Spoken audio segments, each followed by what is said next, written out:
I think my life is a life that people can learn from me. When you believe in something and you feel that this is the right thing to do, even you meet a lot of obstacles, meet a lot of problems, as long as you believe in what you're doing, then you keep on doing it because nothing will go wrong.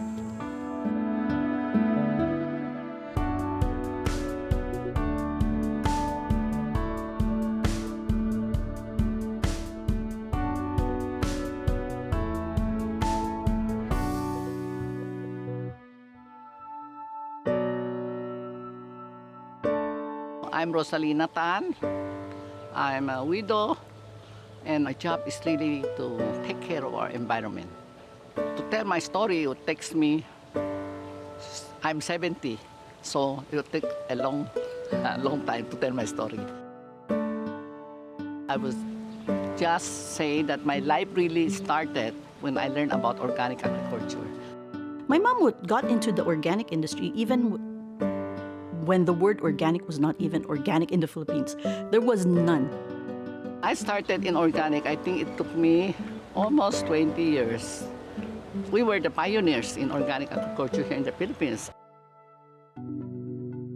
More than 20 years ago, she met somebody that showed her the pesticide content of the commercial rice in the Philippines. And she saw like the pesticide level of rice was really high.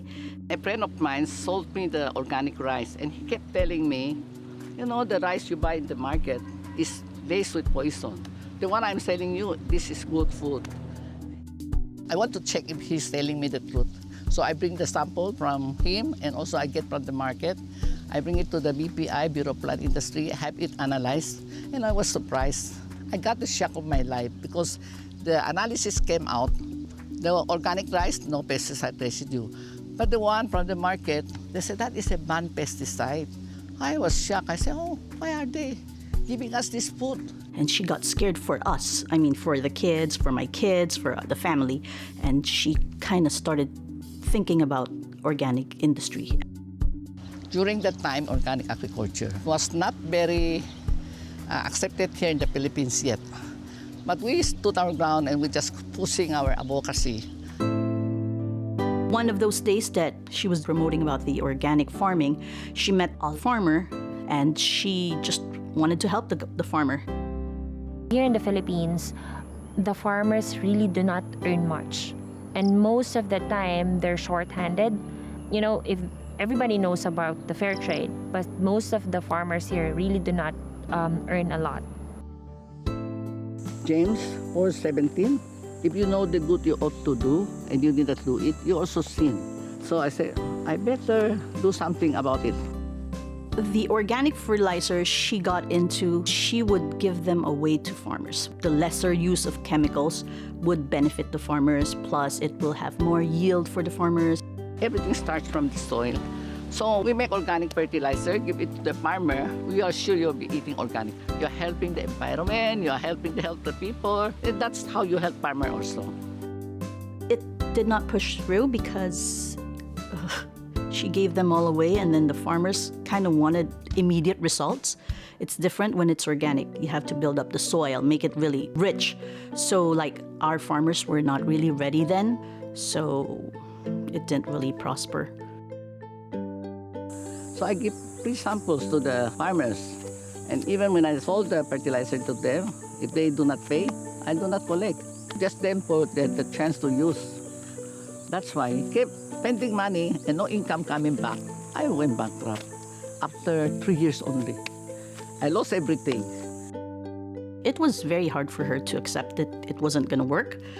I said it was probably not the right time yet, so we put a stop on it. And she was like, down. I feel so guilty. Then I told my kids, oh, I'm sorry. I did not realize I did a big mistake. I did not leave anything for you guys. But I'm so comforted by what my children tell me. They answer me, you know, Mommy, don't feel guilty because we are so happy because you already give us the best already. She's been through a lot of ups and downs. She's able to help a lot of people. Even during the time that she was down, she she would still help. And that's, I guess, what's really good about my mom, that we're trying to duplicate even in our family. Like, I'm trying to instill those values to my kids. Oh, that gives me a big relief. They do not blame me. And I'm so happy I raise up my kids that way. I think that is one thing that gives me another boost and strength to move to something different. When it went down, she needed to work on something, and that was the time that she decided to go to Bicol, and that was when she was introduced to Pili.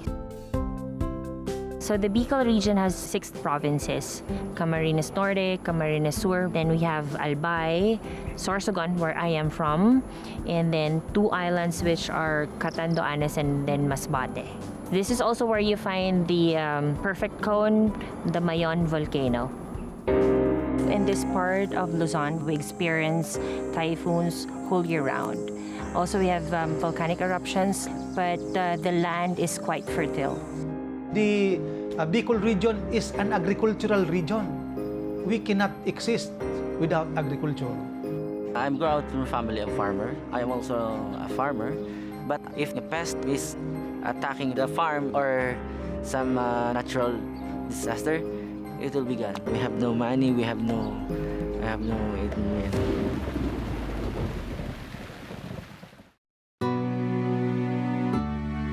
In this particular part of the country, the people really must be resilient. Every year we experience the typhoons. But of course, the people are used to it. They know when the typhoons are coming, so what they do is they would be planting what's suitable for that particular season, and they plant the different species or crops so they can harvest early.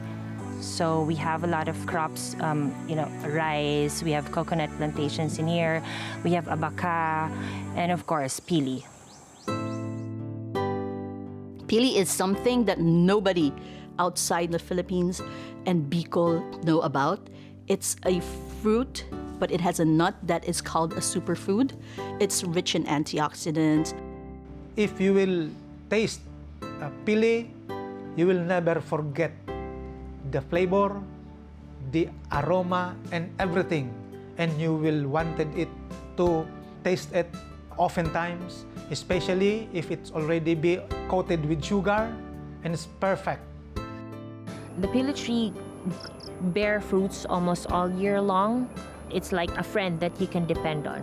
You don't have to plant it, it just grows there. Whenever there's a typhoon, right after that typhoon, there's a lot of blooms, it flowers, and then it gives you more fruits. That's just how the pili tree is.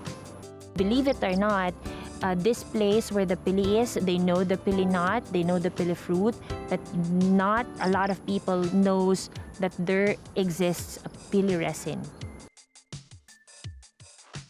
These are the 2 varieties of pili. One is Lusonicum. This is what we call piling liitan. And the scientific name of piling liitan is Lusonicum. This one is the natural pili. And this is the more commercial pili. But in terms of resin, this one has more resin than this one. Elemi is from a resin from the pili tree, which only comes from a very small region of the Philippines, of anywhere on Earth. The Elemi has all the antibacterial properties. It has the firming properties that people don't really know about. For more than 30 years, there's this company, a very well-known company, that buys the Elemi resin from the Philippines, and they're actually buying it from a trader from the Philippines, here from our country, at a not so friendly price. So during those years, there were actually a lot of trees that died because of the indiscriminate tapping, because these farmers wanted to sell more. It's a beautiful place with amazing natural attributes and qualities, amazing soil and climate and plants and animals, and a lot of value in those natural attributes. Often foreigners, when they come into the Philippines, I've found, not in every case, I must stress not in every case, they'll recognize these values and they'll try and capture those values for themselves. And so they may not be concerned about traceability, sustainability, paying the farmers a fair wage. They may just try and pay the lowest price possible and capture that value. And that's where it's so critical to take a long-term view to allow the farmer to participate and make sure that they're rewarded and make sure they're performing to support the sustainability of the project, but ensuring that they share in the value of the project. A farmer came up to my mom selling her a bottle of pili oil. If nobody buys the bottle of oil, he would not be able to go home. So she just bought it. And she would just buy it and she didn't know what to do with it. She just wanted to help, just wanted the farmer to go home. That's how it started. Mrs. Rosalina Tan just started buying all the resin just to help the farmers. Because they would come to her and then they would offer her this resin and then they'd tell her that we need to buy food, we need to buy rice for the children's school. And she would just continue buying. And she bought a lot until they noticed that she actually occupied the entire warehouse already. Her children told her, you really have to do something about your resin and your oil. I do not know what to do with the Elemi. I just stuck it. I just keep stacking it. It gets so hard already. So when my daughter comes, what are you doing with this? I do not know yet, but I'm researching. Wait, I'm researching. The farmers would tell her about the resin. And since she's very interested, she's always wanted to be a scientist, and that's when they started to process it. When she started distilling, producing the Elemi oil, she has friends in Department of Science and Technology. She would send samples and had them tested. She sent samples to Turkey. She has a good friend from Turkey who's a scientist and then would send back the results to her. She just wanted to have them tested. She was doing studies, she was coordinating with local governments, she had all the tests done. It wasn't until I checked her emails. Surprisingly, she has emails. She has her own website, she has everything, but she doesn't open it. So I checked the emails, and she was getting a lot of inquiries from US, from France about the oil. So I said, it's worth looking into because she's storing a lot of inventories that we didn't know what to do with. What they wanted to do was to introduce Manila Elemi to the world. And they also told me that the good thing about this project is instead of the locals sending or selling the resin abroad for a few bucks, we will be distilling it locally. And then you, the people, are going to be earning more, and at the same time, the community will be helped, which is actually very interesting. Helping the people around, that's a good thing, and having pili resin known globally, that's a good thing. My name is Resti Arioberos. My family has been a farmer ever since I was a child. We grow pili trees. We've been doing it for almost 20 to 30 years, I suppose. But we stopped when the price of the resins became low. And that was actually 10 years ago. This June, we encountered a person, Ma'am Rosalina Tan, and she made us an offer that the price of our pili resins will be higher than it ever was. Our family became excited, and I started cultivation of raisins again.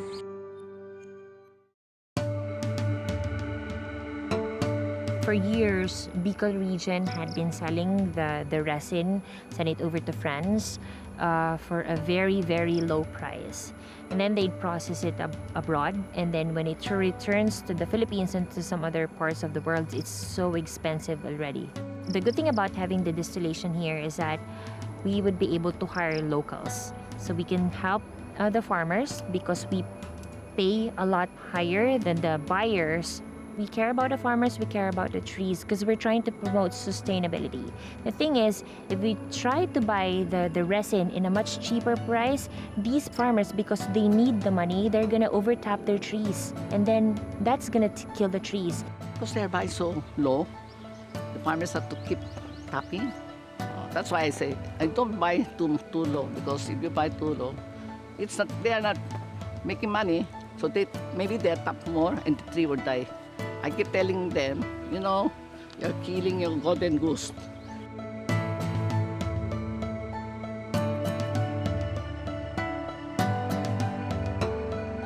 Hindi, they invited us for sort of a seminar, and it's how to tap the trees of pilis. It is best that we have that seminar. So we learned a lot from that seminar. Also, we learned the difference between the variety of pili trees. We learned what pili trees have most resins and resins that don't produce much. We have a proper measurement for the tapping procedure. From the ground to the trunk of the pili, we have a 60 centimeter from the ground. Then we cut horizontal of 15 centimeter. Then the width of the cut is 1.52 millimeter. We are also conducting geotagging so that we can monitor the pili tree if it is and have a pest or have a disease or it will cut. When we collecting resin, so we are tracing back where it came from. Now you can have a barrel of our Elemi essential oil in the US or Europe, wherever it may be, and trace back the resin that was used to produce that oil. And then you can also trace back the trees that resin came from, and therefore confirm that the permits and licenses were in place, that the farm was paid properly, that they had the land tenure, and you have a full traceability and guaranteed legal and verifiable supply chain. And I think that's integral for a product that's often wild harvested. It's critical. And so bringing all of that together, you pay those people well so that they perform well, and then you can give the confidence to the customer that they have a product that's fully sustainable. When I started, of course, there's a lot of people, very negative response, and they thought I'm a health freak, I'm a OC. But since I believe in what I'm doing, I stand firm, and maybe after 20 years, now they believe in what I'm saying, and they are practicing what I'm telling them. There's a point in her life that she was really down. She would always say that, I'm a failure because she thought that being successful tantamounts to being rich. But we always tell her, Ma, you gave us a good name. You were able to bring us up, pretty well, I guess. But there was a time that she was saying that she was really a failure. So during the convention, that made her really realize that, okay, everything that I did not go to vain.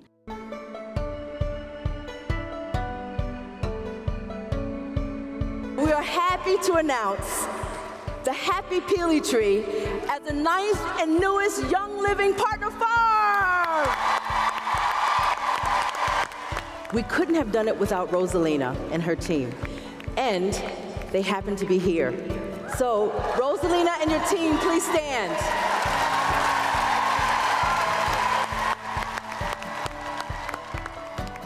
I'm not so sure if you saw it, but she cried. All the good that she's been doing is acknowledged, and that's the best part for her. She has a very good heart. So that convention made her back to her jolly self. I cried. I'm so touched. I feel a sense of pride. And there are many Filipinos in Utah. They're cheering on, so that gives me more pride. They also feel that there's a pride in our product. There's goosebumps all over. Everybody was cheering. I just turned my back and I just checked and just looked around the people and I just started crying. Okay, there's just this pride, and there's just this genuine happiness.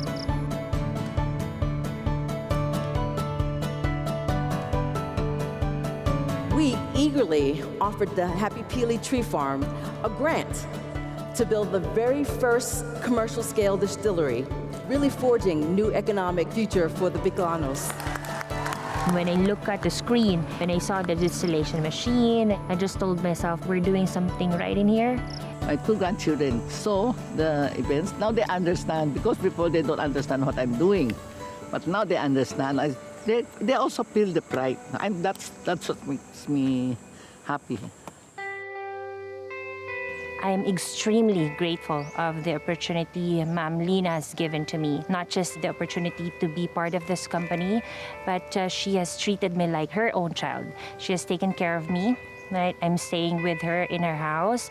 My mother passed away in 2015, and I've been longing for a mother. And my kids had been longing for a grandmother. And I think she filled hole in my heart, and I'm extremely grateful.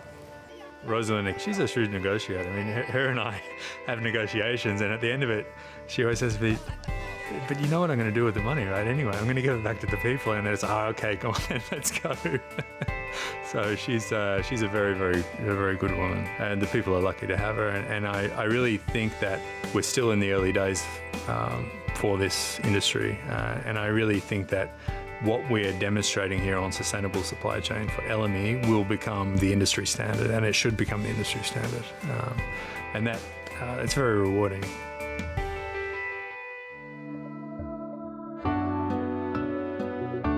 Here, we do not plow the fields, we do not grow crops, we do not do any of those things. What we do here is we are trying to replace the ecosystem that is here today that has been debilitated back into the ecosystem that it once was in the state of Hawaii.